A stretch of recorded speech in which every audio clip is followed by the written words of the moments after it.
महाराष्ट्र की सियासत का सबसे प्रभावशाली अजीत पवार का परिवार एक बार फिर सुर्खियों में है। बारामती विमान हादसे में 66 वर्षीय दिग्गज नेता अजीत पवार के आकस्मिक निधन ने उस परिवार को झकझोर दिया।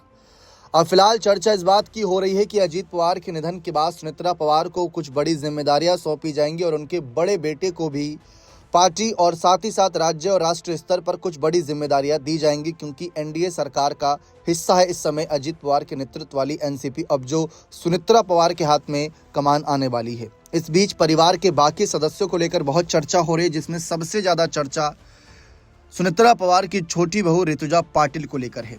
हाल ही में इनकी शादी हुई थी और काफी सुर्खियों में थी ये शादी।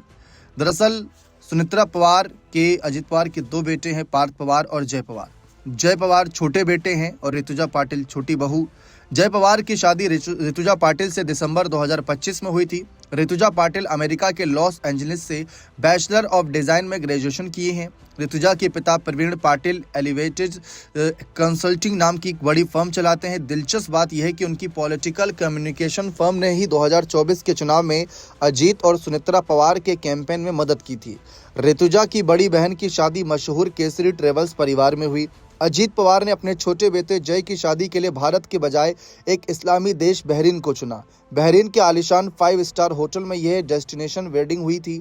इस शादी समारोह में महज 400 खास मेहमान शामिल हुए थे, लेकिन इस रॉयल डेस्टिनेशन वेडिंग को लेकर काफी चर्चा थी। अजीत पवार के छोटे बेटे जय पवार अपने भाई पार्थ से बिल्कुल अलग हैं। उन्होंने खुद को चुनावी राजनीति और भाषणों से दूर रखा। जय मुख्य रूप से एक बिजनेसमैन है और अपना समय मुंबई और बारामती के बीच बिताते हैं। हालांकि वे चुनाव नहीं लड़ते, लेकिन अपने पिता के चुनावी अभियानों और सार्वजनिक कार्यक्रमों में बैकएंड की पूरी जिम्मेदारी उन्हीं के कंधों पर रहती थी। अजीत पवार के बड़े बेटे पार्थ पवार ने साल 2019 में राजनीति की दुनिया में कदम रखा था। उन्होंने मावल लोकसभा सीट से चुनाव लड़ा, जिससे महाराष्ट्र की राजनीति में काफी हलचल मची। हालांकि किस्मत ने साथ नहीं दिया और वे बड़े अंतर से चुनाव हार गए।